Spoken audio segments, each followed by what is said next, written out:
em Êxodo 34, 21. Por 6 dias você vai servir, mas no sétimo dia você vai fazer pausa. Aqui, os números na Bíblia, eles também são palavras convencionais do dia a dia. O 7 também significa juramento. É 7 como número, ele é ligado à pausa, porque é o sétimo dia, é o dia da pausa. A pronúncia é parecida e também significa juramento. E 6 é parecido com a palavra eh, alegria, regozijar, quando você sente uma alegria muito grande no coração. Então, aqui, no duplo sentido, você teria também, na alegria você vai servir, e no sétimo, no juramento, você vai fazer pausa. Então, isso aqui é um duplo sentido gigantesco que nós perdemos por não receber essa instrução no idioma original.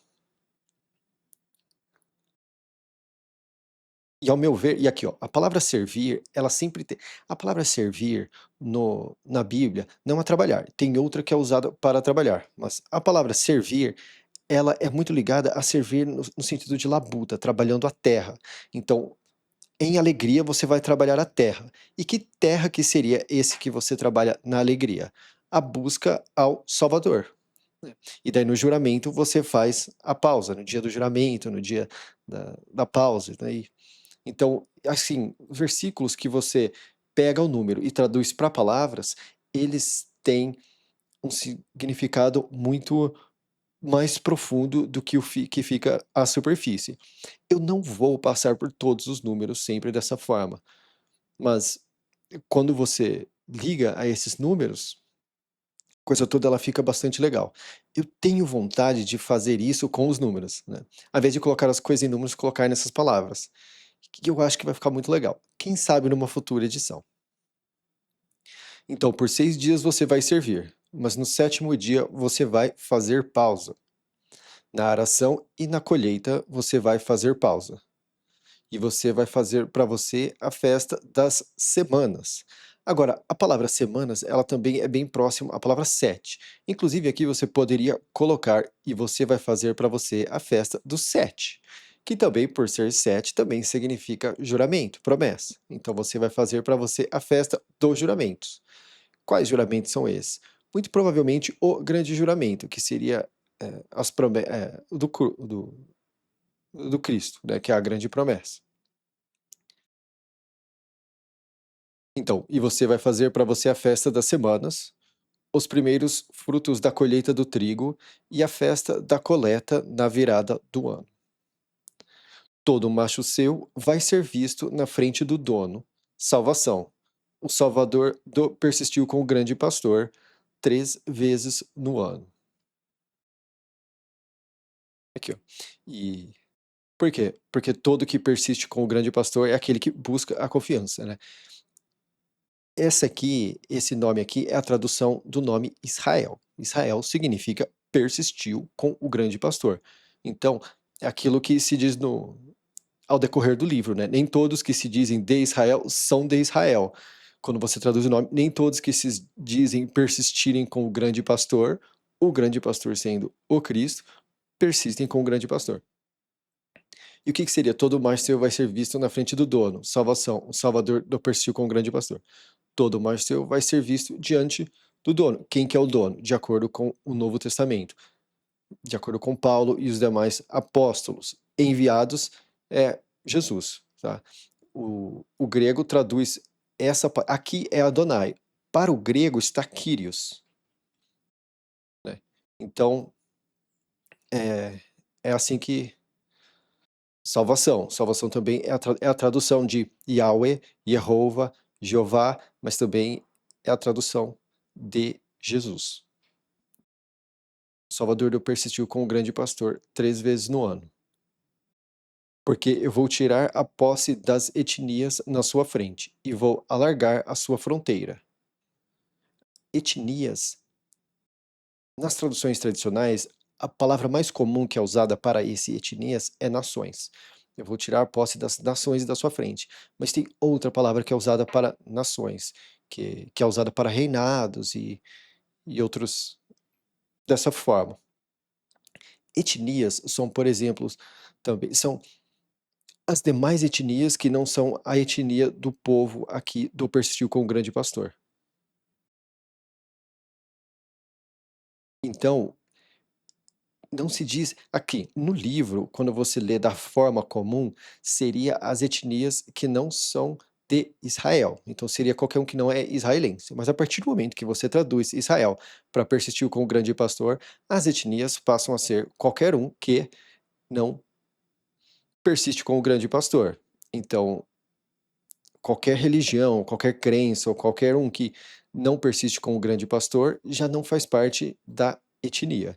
Isso diante do contexto do livro geral. Aqui está falando de Israel, persistiu com o grande pastor, porque naquela época quem persistia com o grande pastor é o que chamamos de Israel.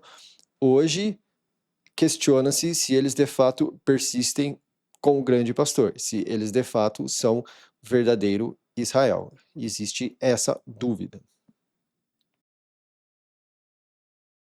E nenhum homem vai desejar a sua terra, quando você subir para ser visto na frente de salvação, seu Salvador 3 vezes no ano. E isso é interessante, porque quando você faz a vontade do Salvador e você está naquele caminho, parece que as coisas que tudo que acontece ao redor que poderia comprometer a sua comunhão diante dele, ele protege. Por exemplo, você quer fazer assim, tem que ser algo que ele quer que você faça e não algo que você acha que você deve fazer. Então, é interessante como ele protege as coisas ao redor para você fazer a vontade dele. E o que não é a vontade dele, ele simplesmente vai tirando. Agora, eu falo isso para vocês, mas isso também é um conselho que eu preciso seguir mais. Eu tenho que escutar a minha própria voz também. Você não vai degolar o sangue do meu banquete de carne sobre azedume. O que é azedume? É fermento. O fermento, ele é algo azedo, ele azeda e é por isso que ele incha. Mas eu achei mais proveitoso chamar de azedume porque aquilo azeda as coisas. Eu acho mais importante saber que é algo que azeda do que é algo que fermenta ou que infla, porque nós vamos ver que isso tem outros encaixes. Por exemplo, o pão sem azedume, ele é doce. Então, existe outras aplicações que se encaixam. E o pão sendo o quê?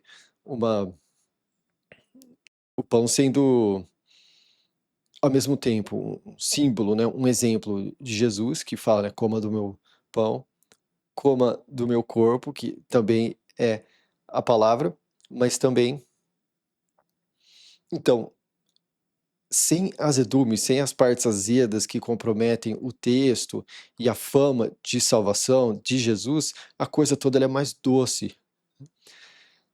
E é nisso que eu encaixo essa tradução também. Eu vejo que a forma ao tirar o azedo das traduções, o texto ele tem ficado mais doce.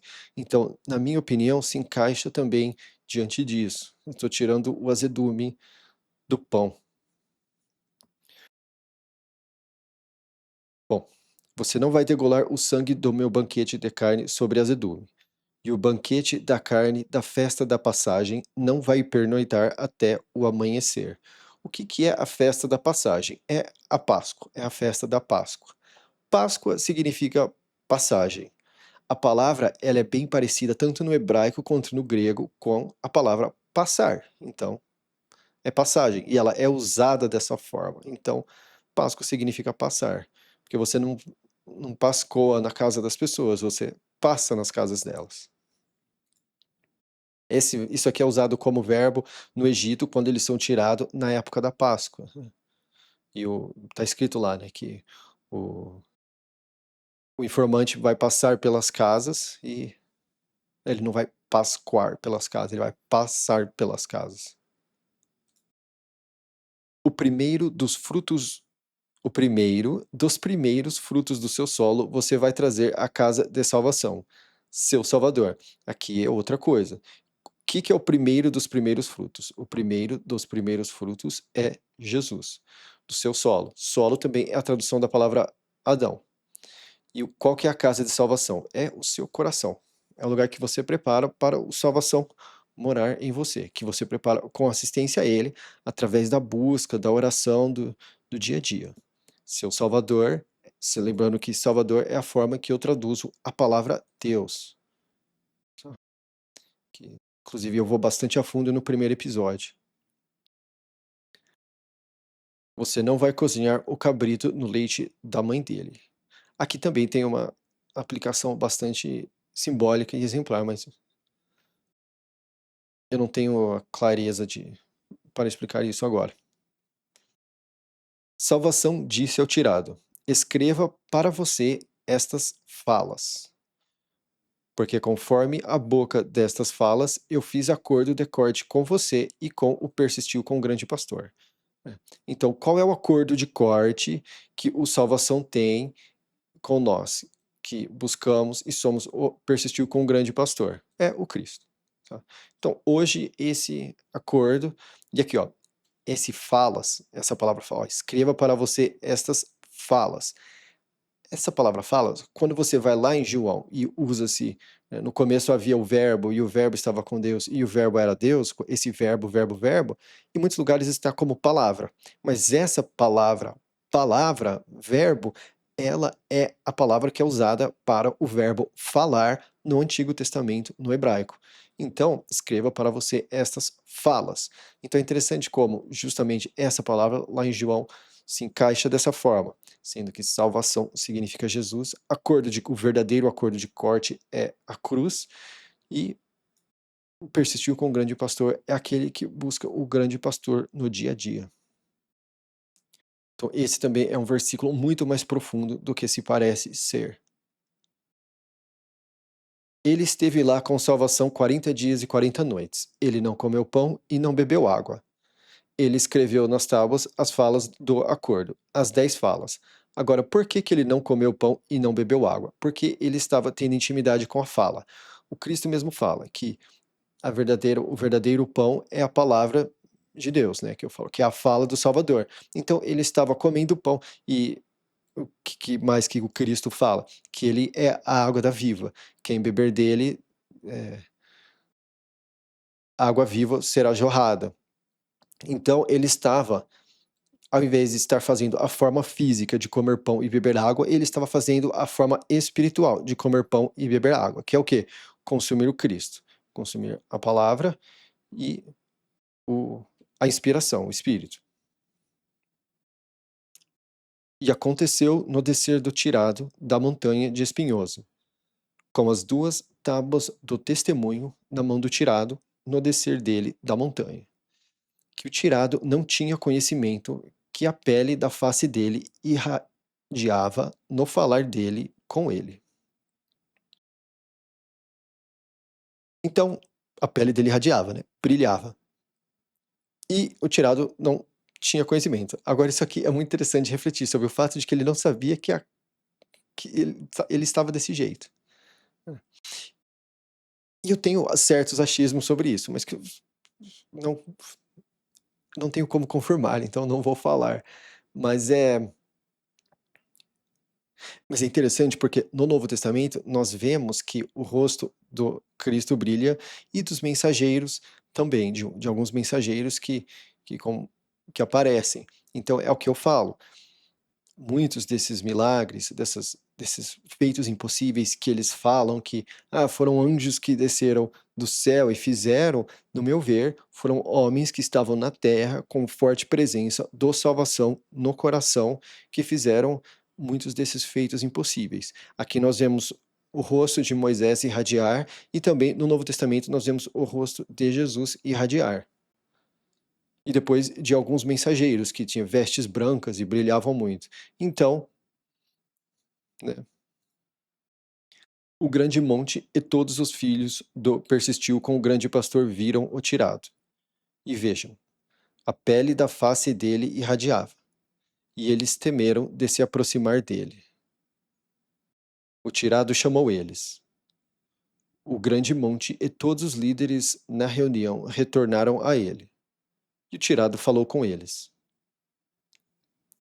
E depois, todos os filhos do persistiu com o grande pastor se aproximaram. E ele apontou a eles tudo o que salvação falou com ele na montanha de Espinhoso. Lembrando que salvação também é a tradução de Jesus, e Jesus, na crucificação, estava com espinho. Então é interessante como isso aqui também tem uma forte ligação com Jesus. O tirado encerrou de falar com eles e colocou uma máscara sobre a face dele. Agora, por que que eu coloquei encerrou e não terminou? Porque eu gosto de ter consistência entre os verbos e como eles são usados ao decorrer do livro. Essa palavra ela tem um encaixe melhor como encerrou em outros lugares do bom livro, e não sempre como terminou. Tem outra palavra que é usada para terminou. Por exemplo, essa palavra ela também é usada, às vezes, quando anteriormente, acho que um ou 2 capítulos atrás, onde o Deus Salvador falou que ele ia encerrar todo o povo e só Moisés ia viver.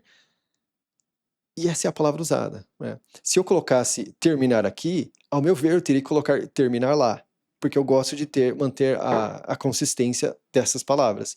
Mas então, né, ele ia encerrar o povo e encerrar de falar com eles aqui. Então, por conta da consistência do vocabulário, de tentar o máximo possível de usar a mesma palavra para todos os contextos, aqui ficou encerrou.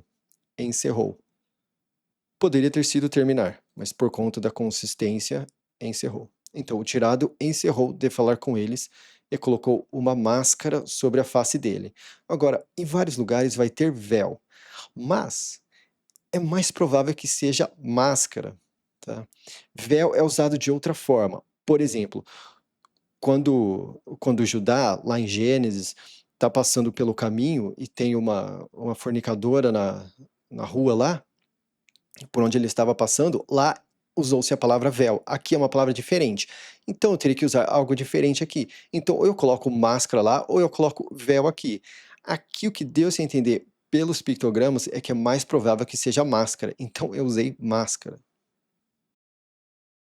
E o tirado removia a máscara na entrada dele diante de salvação, para falar com ele até a saída dele. Ele saía e falava aos filhos do persistiu com o grande pastor, o que foi apontado a ele. Os filhos do persistiu com o grande pastor viam a face do tirado, que a pele da face do tirado irradiava, e o tirado retornava a máscara sobre a face dele, até a entrada dele para falar com ele. É interessante também como a máscara tem que estar fora do rosto do tirado para ele falar com salvação, porque você tem que estar descoberto, você tem que estar. É uma questão de. É o que eu falo da intimidade, né? A verdadeira intimidade, ela é assim. Ela é quando você está desvestido. Então, tem uma ligação aí, né? Quando você fala de coração ao Salvador, você meio que se desnuda o que você tem coberto sobre você, porque você tem que ter humildade, você tem que ter autenticidade e ser você mesmo. E com máscara não é assim.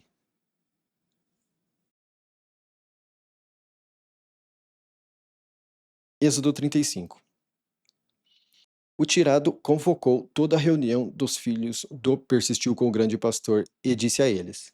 Aqui eu estava usando testemunho, tá? Anteriormente seria o tirado convocou todos os testemunhos, as testemunhas dos filhos do persistiu com o grande pastor. Só que, como verbo, eu uso testemunho aqui. Só que, para isso, eu vou usar reunião. Por quê? Porque no grego, essa aqui é a palavra sinagoga. No grego, eles usam a palavra sinagoga para isso aqui. E a palavra sinagoga, a composição dela, sim, né, que é junto, e goga tem um significado, eu acho que eu não lembro exatamente, mas eu acho que era liderar quando eu vi. Posso estar equivocado na sutileza do real significado da segunda etapa de sinagoga, mas o que dá, misturando o hebraico e o grego, o mais provável é reunião.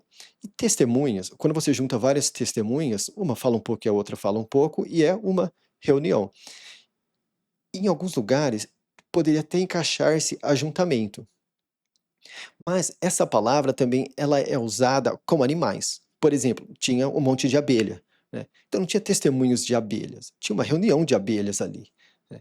Então tem muitos contextos que testemunhos não se encaixam. Essa é a palavra que os testemunhos de Jeová usam para justificar que para se chamarem testemunho, né? Mas ela perde esse encaixe. Essa é a palavra sinagoga, ela tem ligação direta à palavra sinagoga no Novo Testamento. E sinagoga nada mais é do que uma reunião. Então, quando está escrito lá na frente, sinagoga, é reunião, né? Ao deixar o nome como sinagoga, vira um lugar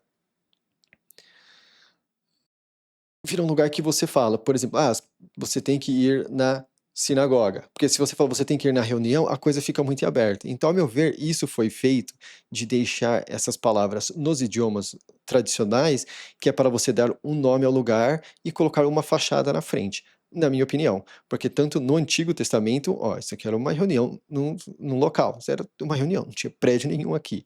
E no grego, essa palavra também é usada para reunir, como verbo, se eu não me engano. Tem que verificar essa. Mas é muito claro que ela significa reunião. E, por exemplo, essa palavra aqui, convocou, é a palavra igreja. Então aqui, que é eclésia, o grego usa de forma direta essa palavra aqui, né. Então, é engraçado porque aqui você poderia falar assim, o tirado igrejou toda a sinagoga dos filhos do Perseu com o grande pastor, e não faria sentido, tá? Então ele convocou, porque igreja significa convocação, e sinagoga significa reunião. Quando você traduz, o tirado convocou toda a reunião dos filhos do Perseu com o grande pastor. Então, aí a coisa faz sentido. Então, igreja significa convocação. Por que que não foi traduzido? Muito provavelmente para poder colocar uma fachada, porque senão você coloca convocação, né? Qualquer lugar pode ser uma convocação, mas se você escreve igreja, aí você atribui, não, igreja vai ser um prédio e a coisa toda. Então, ao meu ver, isso foi feito para estabelecer que seria um local. Eu não concordo com isso, né? Ao meu ver, reuniões sobre o salvação e convocações sobre o salvação são feitos em qualquer lugar, até mesmo no YouTube. Estas são as falas que salvação apontou para fazer elas. Por 6 dias vai ser feito trabalho, mas o sétimo dia vai ser puro para vocês. Uma pausa de grande pausa para a salvação. Todo aquele que fizer trabalho nele vai ter fim. Vocês não vão fazer fogo consumir em qualquer das moradias de vocês no dia da pausa. Agora que interessante, vocês não vão fazer fogo consumir. Aí você pergunta, por que vocês não vão acender um fogo, né? Mas a palavra vocês não vão fazer fogo consumir. Porque se você fala, vocês não vão acender fogo, tem sempre um espertinho que fala assim, a gente acende o fogo na sexta-feira, então, né? Então, aí tudo bem, porque se acendeu na sexta e está escrito não pode acender o fogo, então, vocês não vão fazer o fogo consumir. Então, o fogo, se você acender ele na sexta de manhã, você vai ter que apagar ele, porque ele não vai poder estar consumindo no sábado. Então, é interessante que tem isso também. E isso aqui tem uma segunda aplicação por trás da aplicação que eu vou explicar no próximo episódio, que isso aqui também tem uma coisa legal. Espero que eu lembre de falar sobre isso.